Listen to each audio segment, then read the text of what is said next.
नमस्कार good morning. आज September 21 तारिख रविवार। आज दिन भरी अनेक बड़ गुरुत्वपूर्ण खबर गुड़िक आसीचे। सुभद्रा योजन 3 लाख लोकों नाम कटिला।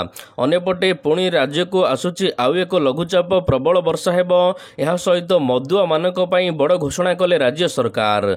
तेबे आसंतु आज सकाळ आसीथिबा 20टी बड़ खबर उपरे नजर पकाइबा। नंबर 1 मदुआ को बड़ भेटी देले राज्य सरकार। मदुआ मानक पई खुशी खबर। राज्य सरकार मदुआ मानक पई बड़ घोषणा करिसंती। राज्य रे खोलिबो 70टी मद दुकान। पूर्वरु बंद थिबा 70टी मद दुकान खोलिबाकू राज्य सरकार निष्पत्ति नेइचंती। राज्य रे बंद थिबा ए सब मद दुकान गुडी को खोलिबाकू अनुमति मिलिचे। 4टी नुआ ठिपी खोला एवं 3टी मद कारखाना खोलिबाकू मध्य प्रस्ताव दिया जाइछि। विशेष करी बालेश्वर रे सर्वाधिक 17टी, गंजाम रे 10टी बंद थिबा मद दुकान खोलिबो। सेहिपरि नयागढ़ रे 9टी, मयूरभंज रे 8टी, कटक रे 7टी, राउरकेला रे 5टी, केन्दुझर रे 3टी, ब्रह्मपुर रे 4टी, बलांगीर रे 2टी, कंधमाल रे 3टी एवं मालकानगिरी संबलपुर रे गोटिए लेखा बंद थिबा मद दुकान गुड़िक खोलिबो। नंबर 2 त्रिशूलिया रे निर्माण कराजिबो द्वितीय ब्रिज। ट्विन सिटी रे भिड़ नियंत्रण करने को राज्य सरकार बड़ निष्पत्ति ग्रहण करिसंती। त्रिशूलिया रे द्वितीय ब्रिज निर्माण कराजिबो बोली विधानसभा रे पूर्त मंत्री पृथ्वीराज हरिचंदन कहिसंती। मंत्री कहिसंती ए नै 297 कोटी टंका व्यय बराद होई सारिचे। टेंडर प्रक्रिया जारी रहिचे। 36 मास मध्य रे निर्माण काम शेष कराजिबो। तेबे आगामी सेतुटी वर्तमान रो नेताजी सुभाष चंद्र बोस सेतु सहित समांतराल भाव में चलिबो, जहा प्राय 3.127 किलोमीटर व्यापी हेबो। मन कहूछि किछि नुआ करिबा पई हेले पाखरे संबल नाही। तेबे व्यस्त होंतु नाही। मधुलिका एंटरप्राइजेस एबे बुझिबो आपनक मन कथा। क्षुद्र शिल्प ठारु नै मध्यम शिल्प पई सुलभ मूल्य रे जोगाई देबो समस्त प्रकार मेसिन और रॉ मटेरियल, जहाकु नै आपण सहज रे आरंभ करि परिबे नुआ एक व्यवसाय। अधिक जानिबा पई आज ही कॉल करंतु। नंबर 3 बाद पड़िले सुभद्रा योजनार 3 लाख महिला। शनिवार दिन विधानसभा चतुर्थ अधिवेशन तृतीय दिन में विधानसभा गणेश्वर बेहेरा प्रश्न रे उपमुख्यमंत्री प्रभाती परिड़ा सुभद्रा योजना को नहीं सूचना प्रदान करिसंती। प्रभाती परिड़ा कहवा अनुसार 3,69,352 जन महिला सुभद्रा योजनार तृतीय किस्ती बाद पड़िचंती। अन्यपटे तृतीय किस्ती रे टंका पाइचंती 96,96,555 जन। नंबर 4 प्लास्टिक मुक्त हेबो पूजा मंडप। भुवनेश्वर पूजा मंडप हेबो प्लास्टिक मुक्त। शारदीय पूजा को नहीं बीएमसी रो एडवाइजरी। सहरर 172टी मंडप रे पूजा पाइबे मा। स्वच्छ परिवेश पार्किंग उपरे गुरुत्व दिया जाइछे। 25 तारिख सुधा काम सारिबा को डेडलाइन दिया जाइछे। नियम मानि काम कले श्रेष्ठ मंडप को मिलिबो पुरस्कार। मूर्ति रे कोनोसे प्लास्टिक आभूषणर व्यवहार करा जाई परिबो नाही। मंडप निकट रे ओदा एवं सुखिला वर्ज्य रखिबा लगी अलगा अलगा डस्टबिन रखा जिवो। पूजार व्यवहृत फूल को एबे धूपकाठी तैयारी करा जिवो फूलरू। प्रसाद इत्यादि सेवन पई ठुंगा, खली इत्यादि व्यवहार को गुरुत्व दिया जाइछे। नंबर 5 23 रे विधानसभा घेराव करिबो बीजेडी। त्रिस्तरीय पंचायतराज व्यवस्था रे जनप्रतिनिधि मानकर क्षमता को संकुचित करिबा और हड़प करिबा अभियोग रे आसंता 23 तारिख रे विधानसभा घेराव करिबो बीजेडी। एथिरे सरपंच, वार्ड मेंबर, समिति सभ्य, जिला परिषद अध्यक्ष, ब्लॉक अध्यक्ष, जिला परिषद अध्यक्ष एवं ग्रामर मुखिया तथा अन्यान्य जनप्रतिनिधि माने शामिल हेबे। सांबादिक सम्मेलन करी ए नै घोषणा करिछि बीजेडी। वरिष्ठ बीजेडी उपसभापति देवी प्रसाद मिश्र एने घोषणा करिसंती। नंबर 6 चली पारुनी विधानसभा। विधानसभार प्रथम एवं द्वितीय दिन में गृह चली मात्र 23 मिनिट। द्वितीय दिन में पूर्वाह्नरू अपराह्न पर्यंत गृह चली मात्र 8 मिनिट। गतकाली तृतीय दिन में गृह चली मात्र 15 मिनिट। सार संकट प्रसंग में आलोचना दाबी करी गृह मध्यभाग को आसी हट्टगोल करथिले बीजेडी सदस्य। हट्टगोल जोगु 2 दिन है विधानसभा रे अव्यवस्था लगी रही। चली पारुनी विधानसभा। बारंबार गृह मुलतवी होउछि। तेबे हिसाब अनुसार विधानसभा चलिबाकू दैनिक प्राय 50 लाख टंका खर्च होता है। अर्थात 2 दिन में 1 कोटी टंका खर्च ହେଲାଣି କିନ୍ତୁ କୌଣସି ବିଷୟରେ ଆଲୋଚନା ହୋଇନି। ନମ୍ବର 7 ଆସୁଛି ଆଉ ଏକ ଲଘୁଚାପ, ଭିଜିବ ଦଶହରା, ଫିକା ପଡ଼ିବ ଏ ବର୍ଷର ପାର୍ବଣ, ସୃଷ୍ଟି ହୋଇପାରେ ବ୍ୟାକ୍ ଟୁ ବ୍ୟାକ୍ ଲଘୁଚାପ। ବଙ୍ଗୋପସାଗରରେ ଆସୁଛି ଆଉ ଗୋଟେ ଲଘୁଚାପ, ଯାହାର ପ୍ରଭାବରେ ରାଜ୍ୟରେ ବର୍ଷା ବଢ଼ିବ ଏବଂ 23 ତାରିଖ ପାଖରୁ ରାଜ୍ୟରେ ବର୍ଷା ବଢ଼ିବା ନେଇ ପୂର୍ବାନୁମାନ କରିଛି ପାଣିପାଗ ବିଭାଗ। 23 ତାରିଖ ଆଡ଼କୁ ଉତ୍ତର ବଙ୍ଗୋପସାଗରରେ ଏକ ଲଘୁଚାପ କ୍ଷେତ୍ର ସୃଷ୍ଟି ହେବାର ସମ୍ଭାବନା ରହିଛି। ମ୍ୟାଁମାର ବାଂଲାଦେଶ ଉପକୂଳରେ ସୃଷ୍ଟି ହୋଇପାରେ ଲଘୁଚାପ କ୍ଷେତ୍ର। ଏଥିପାଇଁ 23 ତାରିଖରୁ ବର୍ଷା ବଢ଼ିବ। ଏପଟେ ରାଜ୍ୟରେ 24 ଘଣ୍ଟା ମଧ୍ୟରେ ହାଲକା ବର୍ଷାର ସମ୍ଭାବନା ରହିଛି। ଅନେକ ଜିଲ୍ଲାରେ ବିଜୁଳି ଘଡ଼ଘଡ଼ି ସହିତ ବର୍ଷା ହେବ। ଆଜି ଉପକୂଳ ସମେତ 14ଟି ଜିଲ୍ଲାରେ ବର୍ଷା ହେବ। ସୁନ୍ଦରଗଡ଼, ମୟୂରଭଞ୍ଜ, କେନ୍ଦୁଝର, ଯାଜପୁର, ଭଦ୍ରକ, ବାଲେଶ୍ୱର, କଟକ, କେନ୍ଦ୍ରାପଡ଼ା, ଜଗତସିଂହପୁର, ନୟାଗଡ଼, ଖୋର୍ଦ୍ଧା, ପୁରୀ, ଗଞ୍ଜାମ ଏବଂ ଗଜପତି ଜିଲ୍ଲାକୁ ୟେଲୋ ୱାର୍ଣ୍ଣିଂ ଜାରି ହୋଇଛି। ନମ୍ବର 8 କେନ୍ଦ୍ରମନ୍ତ୍ରୀଙ୍କୁ କୃତଜ୍ଞତା ଜଣାଇଲେ ଉପମୁଖ୍ୟମନ୍ତ୍ରୀ। ବହୁ ପ୍ରତୀକ୍ଷିତ ଭୁବନେଶ୍ୱର କୋଣାର୍କ ରେଳ ପ୍ରକଳ୍ପକୁ ନେଇ ନୂଆ ଆଶା ସଞ୍ଚାର ହୋଇଛି। ତେବେ ଏହି ପ୍ରକଳ୍ପ ପାଇଁ ଫାଇନାଲ ଲୋକେସନ ସର୍ଭେ ଖୁବ୍ ଶୀଘ୍ର ଆରମ୍ଭ ହୋଇପାରେ। କେନ୍ଦ୍ର ରେଳମନ୍ତ୍ରୀ ଅଶ୍ୱିନୀ ବୈଷ୍ଣବ ଏହି ପ୍ରକଳ୍ପକୁ ନେଇ ଚିଠି ଜାରି କରିଛନ୍ତି। ରେଳମନ୍ତ୍ରୀଙ୍କ ଚିଠିକୁ ନେଇ ଉପମୁଖ୍ୟମନ୍ତ୍ରୀ ପ୍ରଭାତୀ ପରିଡ଼ା ସାମାଜିକ ଗଣମାଧ୍ୟମ ଜରିଆରେ ସୂଚନା ଦେଇଛନ୍ତି। ଶ୍ରୀମତୀ ପରିଡ଼ା କହିଛନ୍ତି, ପୁରୀ ଜିଲ୍ଲା ନିମାପଡ଼ା ଏବଂ ଗୋପ ଦେଇ ଭୁବନେଶ୍ୱରରୁ କୋଣାର୍କ ନୂତନ ରେଳ ଲାଇନ ପାଇଁ ଫାଇନାଲ ଲୋକେସନ ପାଇଁ ସର୍ଭେ ଅନୁମୋଦନ ମିଳିସାରିଛି। କେନ୍ଦ୍ର ରେଳମନ୍ତ୍ରୀ ଏନେଇ ସୂଚନା ଦେଇଛନ୍ତି। ବହୁ ପ୍ରତୀକ୍ଷିତ ରେଳ ପ୍ରକଳ୍ପ ଏବେ ରାଜଧାନୀରୁ ସିଧାସଳଖ କୋଣାର୍କରେ ପହଞ୍ଚିବ।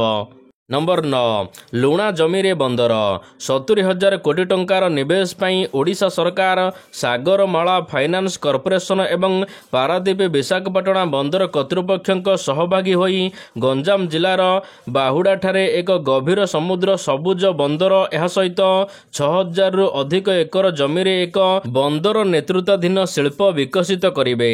ବାଣିଜ୍ୟ ଏବଂ ପରିବହନ ମନ୍ତ୍ରୀ ବିଭୂତି ଭୂଷଣ ଜେନା ଏନେଇ ସୂଚନା ଦେଇଛନ୍ତି। ପ୍ରଧାନମନ୍ତ୍ରୀ ନରେନ୍ଦ୍ର ମୋଦି ସେପ୍ଟେମ୍ବର 27 ତାରିଖରେ ଗଞ୍ଜାମ ଗସ୍ତ ସମୟରେ ଗଞ୍ଜାମ ଜିଲ୍ଲାର ବାହୁଡ଼ାଠାରେ ଲୁଣା ଜମିରେ ବନ୍ଦର ପ୍ରକଳ୍ପର ଶିଳାନ୍ୟାସ କରିବେ। ନମ୍ବର 10 ଶ୍ରୀକ୍ଷେତ୍ରରେ ହେବ ଅଣ୍ଡର ୱାଟର ଜୁ, ପୁରୀରେ ବିଶ୍ୱସ୍ତରୀୟ ସାମୁଦ୍ରିକ ଆକ୍ୱାରିୟମ ପାଇଁ ଆଶା ଉଜ୍ଜୀବିତ ହୋଇଛି। ପର୍ଯ୍ୟଟନ ବିକାଶ ପାଇଁ 12 ବର୍ଷ ତଳର ଅଧୁରା ସ୍ୱପ୍ନକୁ ପୂରଣ କରିବାକୁ ଅଣ୍ଟା ଭିଡ଼ିଛନ୍ତି ରାଜ୍ୟ ସରକାର। ଦୁବାଇ ଭଳି ପୁରୀରେ ହେବ ଅଣ୍ଡର ୱାଟର ଆକ୍ୱାରିୟମ ଏବଂ ଏହାକୁ ଜୁ ମଧ୍ୟ କରାଯିବ। ପର୍ଯ୍ୟଟନକୁ ମଜବୁତ କରିବାକୁ ଏଭଳି ପଦକ୍ଷେପ ନେବାକୁ ଯାଉଛନ୍ତି ରାଜ୍ୟ ସରକାର। ମତ୍ସ୍ୟ ଓ ପ୍ରାଣୀ ସମ୍ପଦ ଉନ୍ନୟନ ବିଭାଗ ପକ୍ଷରୁ ଘରୋଇ ସହଭାଗିତାରେ ଏହି ପ୍ରକଳ୍ପ ନିର୍ମାଣ କରାଯିବ। ପୁରୀ ବେଳାଭୂମି ନିକଟରେ ପ୍ରାୟ 25 ଏକର ଜମିରେ ଏହାକୁ ନିର୍ମାଣ କରାଯିବ। 2013ରେ ପୁରୀରେ ଆକ୍ୱାରିୟମ କରିବାକୁ ଯୋଜନା କରିଥିଲେ ତତ୍କାଳୀନ ସରକାର, କିନ୍ତୁ ଏବେ ଏହାକୁ ପୂରଣ କରିବାକୁ ଯାଉଛନ୍ତି ଏବେକାର ବିଜେପି ସରକାର। ନମ୍ବର 12 30 ତାରିଖ ସୁଦ୍ଧା ଜିଲ୍ଲା ସଭାପତିଙ୍କ ନାମ ଘୋଷଣା କରିପାରେ କଂଗ୍ରେସ। କଂଗ୍ରେସ ବିଧାୟକ ଦଳ ନେତା ରାମଚନ୍ଦ୍ର କାଡ଼ମାଙ୍କୁ ଦିଲ୍ଲୀ ଡାକରା ହୋଇଛି। ଏଆଇସିସି ପକ୍ଷରୁ ଦିଲ୍ଲୀ ଯିବାକୁ ଡାକରା ହୋଇଥିବା ବେଳେ 22 ତାରିଖରେ ଏଆଇସିସିର ବୈଠକ ବସିବ। ଏଥିରେ ସଂଗଠନ ସୃଜନ ଆଭିମୁଖ୍ୟ ଜରିଆରେ ଜିଲ୍ଲା ସଭାପତିଙ୍କ ଚୟନକୁ ନେଇ ଆଲୋଚନା କରାଯିବ। ତେବେ ଏହି ମାସ ଶେଷ ବେଳକୁ ଜିଲ୍ଲା ସଭାପତିଙ୍କ ନାମ ଘୋଷଣା କରିବାକୁ ଲକ୍ଷ୍ୟ ରଖିଛି ଏଆଇସିସି। ତେବେ 30 ତାରିଖ ସୁଦ୍ଧା ଜିଲ୍ଲା ସଭାପତିଙ୍କ ନାମ ଘୋଷଣା କରାଯାଇପାରେ ବୋଲି ମଧ୍ୟ ସୂଚନା ମିଳିଛି। ନମ୍ବର 12 ଅମୁଲ ଦେଲା ବଡ଼ ଉପହାର, ଦେଶର ସର୍ବବୃହତ ଦୁଗ୍ଧ ବ୍ରାଣ୍ଡ ଅମୁଲର ଗ୍ରାହକମାନଙ୍କ ପାଇଁ ବଡ଼ ଖୁସି ଖବର ଆସିଛି। ମୂଲ୍ୟ ହ୍ରାସ ଘୋଷଣା କରିଛି ଅମୁଲ କମ୍ପାନୀ ଏବେ ଘିଅ, ବଟର, ଆଇସ୍କ୍ରିମ୍, ପନିର ଏବଂ ଚକୋଲେଟ ସମେତ 700ରୁ ଅଧିକ ପ୍ୟାକେଜ ହୋଇଥିବା ଉତ୍ପାଦନ ପ୍ରଡକ୍ଟ ଗୁଡ଼ିକର ମୂଲ୍ୟ ହ୍ରାସ କରିବାକୁ ଘୋଷଣା କରିଛି। ତେବେ ସେପ୍ଟେମ୍ବର 22 ତାରିଖରୁ ଏହି ନୂଆ ଦର କାର୍ଯ୍ୟକାରୀ ହେବାକୁ ଯାଉଛି। କମ୍ପାନୀ କହିଛି ଯେ ଜିଏସଟି ହାର କମିବା ଫଳରେ ଏବେ ଗ୍ରାହକମାନଙ୍କୁ ଆଶ୍ୱସ୍ତି ଦିଆଯିବ। ଘିଅ, ବଟର ଏବଂ ପନିର ଶସ୍ତା ହେବ, ନୂଆ ମୂଲ୍ୟ ଆସିବ। 100 ଗ୍ରାମର ବଟର ସର୍ବାଧିକ ମୂଲ୍ୟ 62 ଟଙ୍କା ଥିଲା, ଏବେ ଏହାକୁ 58 ଟଙ୍କା କରାଯାଇଛି। ନମ୍ବର 13 ପ୍ରତି ଜିଲ୍ଲାକୁ ବ୍ୟାପୁଛି ପୃଷ୍ଟିହୀନତାର ଭୟଙ୍କର ଚିତ୍ର ସାମ୍ନାକୁ ଆସିଛି। ପ୍ରତି ଜିଲ୍ଲାକୁ ବ୍ୟାପିଲାଣି ପୃଷ୍ଟିହୀନତା। 6 ମାସରୁ 5 ବର୍ଷ ଭିତରେ 30 ଜିଲ୍ଲାରେ 9,877 ଶିଶୁ ପୃଷ୍ଟିହୀନତାର ଶିକାର ହୋଇଛନ୍ତି। ମୟୂରଭଞ୍ଜ ଜିଲ୍ଲାରେ ସର୍ବାଧିକ 1,075 ପୃଷ୍ଟିହୀନ ଶିଶୁ ଅଛନ୍ତି। ଗୃହରେ ଉତ୍ତର ରଖିଛନ୍ତି ଉପମୁଖ୍ୟମନ୍ତ୍ରୀ ପ୍ରଭାତୀ ପରିଡ଼ା। ନମ୍ବର 14 ଅପହରଣ ପରେ ହତ୍ୟା ଅଭିଯୋଗ, ରାଜଧାନୀରେ ବିଭତ୍ସ ହତ୍ୟା, ଚନ୍ଦକାରୁ ମିଳିଲା ଡ୍ରାଇଭରଙ୍କର ମୃତଦେହ। 2 କୋଟି ଟଙ୍କା ନ ଦେବାରୁ ମାରି ଫିଙ୍ଗିଦେଲେ ଦୁର୍ବୃତ୍ତ। ଚନ୍ଦକା ବାରଙ୍ଗ ରାସ୍ତା କଡ଼ରୁ ମୃତଦେହ ଉଦ୍ଧାର କରାଯାଇଛି। ରାଜଧାନୀରେ ପୁଣି ବିଭତ୍ସ ହତ୍ୟାକାଣ୍ଡ ଘଟିଛି। ପ୍ରଥମେ ଅପହରଣ, ପରେ ହତ୍ୟା କରି ଫିଙ୍ଗି ଦେଇଛନ୍ତି ଦୁର୍ବୃତ୍ତ। ଚନ୍ଦକା ବାରଙ୍ଗା ରାସ୍ତାରେ ପଡ଼ିଛି ମୃତଦେହ। ତେବେ ଏଭଳି ଏକ ଘଟଣାକୁ ନେଇ ଏବେ ରାଜ୍ୟରେ ଆଇନ ଶୃଙ୍ଖଳା ପରିସ୍ଥିତିକୁ ନେଇ ଉଠିଛି ପ୍ରଶ୍ନ। ମୃତକ ହେଉଛନ୍ତି ଟ୍ୟାକ୍ସି ଡ୍ରାଇଭର ବିଦ୍ୟାଧର ସାହୁ। ନିକଟସ୍ଥ ଜଙ୍ଗଲରେ ତାଙ୍କର ମୃତଦେହ ଉଦ୍ଧାର କରାଯାଇଛି। ନମ୍ବର 15, ଗିରଫ ହେଲେ ବିଜେଡି ନେତା। ବିଜେଡି ନେତା ଦିଲ୍ଲୀପ ନାୟକଙ୍କୁ ଗିରଫ କରିଛି ଇଓଡବ୍ଲ୍ୟୁ। କଟକ ରାଣୀହାଟର ମାଳିସାହିର ବିଜୟ ରାଉତଙ୍କ ଏତଲା ଆଧାରରେ ଗିରଫ ହୋଇଛନ୍ତି। ରୟାଲ ଇଷ୍ଟେଟ୍ ବିଜନେସରେ ସେ 7 କୋଟି ଟଙ୍କା ଫ୍ରଡ୍ କରିଥିବା ଅଭିଯୋଗରେ ବିଜେଡି ନେତା ଗିରଫ ହୋଇଛନ୍ତି। ନମ୍ବର 16, ଆଉ ଲାଗିବନି ଜିଏସ୍ଟି, ଶସ୍ତା ହେବ ଜିନିଷ। ନୂତନ ସାମଗ୍ରୀ ଏବଂ ସେବା ଟିକସ ଜିଏସ୍ଟି ହାର ସୋମବାରଠାରୁ ଲାଗୁ ହେବାକୁ ଯାଉଛି। ପୁରା ଦେଶରେ ନୂଆ ଜିଏସ୍ଟି ଲାଗୁ ହେବା ଫଳରେ 22 ତାରିଖ ପାଖରୁ ଅନେକ ଜିନିଷ ଶସ୍ତା ହେବାକୁ ଯାଉଛି। କେବଳ ଏତିକି ନୁହେଁ, ସୋମବାରଠାରୁ ଏୟାର କଣ୍ଡିସନ, ଟିଭି, କାର୍ ଏବଂ ବାଇକ୍ ମଧ୍ୟ ଶସ୍ତା ହେବ। ଜିଏସ୍ଟି ପରିଷଦ ବୈଠକ ସେପ୍ଟେମ୍ବର 3 ତାରିଖରେ ଏକ ଗୁରୁତ୍ୱପୂର୍ଣ୍ଣ ନିଷ୍ପତ୍ତି ଅନୁସାରେ ଜିଏସ୍ଟି ହାରକୁ କମାଇ ଦିଆଯାଇଛି। ଏବେ ଦେଶରେ ଅନ୍ୟ ସମସ୍ତ ସାମଗ୍ରୀ ଯେପରିକି କ୍ଷୀର, ପିଜ୍ଜା, ବ୍ରେଡ୍, ଏହା ସହିତ କାକରା, ଚପାତି, ଏହା ସହିତ ପରଟା ଠାରୁ ଆରମ୍ଭ କରି ଅନେକ ଖାଦ୍ୟ ସାମଗ୍ରୀ ଗୁଡ଼ିକ ଶସ୍ତା ହେବାକୁ ଯାଉଛି। ନମ୍ବର 17, ଲଞ୍ଚ ହେଲା ଇ ପାସପୋର୍ଟ। ଭାରତୀୟ ପାସପୋର୍ଟର ଆଧୁନିକୀକରଣ ଏବଂ ସୁରକ୍ଷିତ କରିବା ଦିଗରେ ଏକ ପ୍ରମୁଖ ପଦକ୍ଷେପ ସ୍ୱରୂପ ବୈଦେଶିକ ବ୍ୟାପାର ମନ୍ତ୍ରଣାଳୟ ଇ ପାସପୋର୍ଟ ସୁବିଧା ଆରମ୍ଭ କରିଛି। ଏପ୍ରିଲ 2024ରେ ଏକ ପାଇଲଟ ପ୍ରୋଜେକ୍ଟ ଭାବରେ ଏହାକୁ ଆରମ୍ଭ କରାଯାଇଥିଲା। ଏହି ଯୋଜନା ଏବେ ସାରା ଦେଶରେ ବ୍ୟାପି ସାରିଛି। ଜୁନ୍ 2025ରୁ ଦେଶବ୍ୟାପୀ ଆନୁଷ୍ଠାନିକ ଭାବରେ କାର୍ଯ୍ୟକାରୀ ହୋଇସାରିଛି ଇ ପାସପୋର୍ଟ। ନମ୍ବର 18, ରେଳ ଯାତ୍ରୀଙ୍କ ପାଇଁ ଖୁସି ଖବର। ଭାରତୀୟ ରେଳବାଇ ଟ୍ରେନ୍ ଯାତ୍ରୀଙ୍କ ପାଇଁ ଏକ ବଡ଼ ଖୁସି ଖବର ଆଣିଛି। ପ୍ଲାଟଫର୍ମ ଏବଂ ଟ୍ରେନ୍ରେ ଉପଲବ୍ଧ ଥିବା ଜଳ ବୋତଲଗୁଡ଼ିକ ଏବେ ଶସ୍ତା ହୋଇଛି। ପୂର୍ବରୁ ଯାତ୍ରୀମାନଙ୍କୁ 1 ଲିଟର ବୋତଲ ପାଇଁ 15 ଟଙ୍କା ଦେବାକୁ ପଡ଼ୁଥିଲା, କିନ୍ତୁ ଏବେ ସେମାନେ କେବଳ 14 ଟଙ୍କାରେ ସମାନ ବୋତଲ ପାଇପାରିବେ। ସେହିପରି ଅଧା ଲିଟର ବୋତଲ ମାତ୍ର 9 ଟଙ୍କାରେ ଏଣିକି ଉପଲବ୍ଧ ହେବ, ଯାହା ପୂର୍ବରୁ 10 ଟଙ୍କାରେ ବିକ୍ରି ହେଉଥିଲା। ରେଳବାଇ କହିଛି, ଯାତ୍ରୀମାନଙ୍କ ପକେଟ୍ ଉପରେ ବୋଝ କମାଇବାକୁ ଏହି ପଦକ୍ଷେପ ନିଆଯାଇଛି। ନମ୍ବର 19, ପାକିସ୍ତାନର ବଡ଼ ଦାବି। ପାକିସ୍ତାନ ଏବଂ ସାଉଦି ଆରବ ମଧ୍ୟରେ ପ୍ରତିରକ୍ଷା ଚୁକ୍ତି ବିଷୟରେ ଅନେକ ପ୍ରଶ୍ନ ଉଠାଯାଇଛି। ଏଥିରେ ପରମାଣୁ ପ୍ରଯୁକ୍ତିବିଦ୍ୟା ହସ୍ତାନ୍ତରଠାରୁ ଆରମ୍ଭ କରି ଇସ୍ରାଏଲ ଆକ୍ରମଣ ଏବଂ ଭାରତ ପାକିସ୍ତାନ ଯୁଦ୍ଧ ପର୍ଯ୍ୟନ୍ତ ଅନେକ ପ୍ରଶ୍ନ ଉଠିଛି। ପାକିସ୍ତାନର ପ୍ରତିରକ୍ଷା ମନ୍ତ୍ରୀ ଖାଜା ଆସିଫ ଦାବି କରିଛନ୍ତି ଯେ ଯଦି ଭାରତ ପାକିସ୍ତାନ ମଧ୍ୟରେ ଯୁଦ୍ଧ ହୁଏ ତେବେ ସାଉଦି ଆରବ ଏଥିରେ ଅଟୋମେଟିକ୍ ସାମିଲ ହେବ।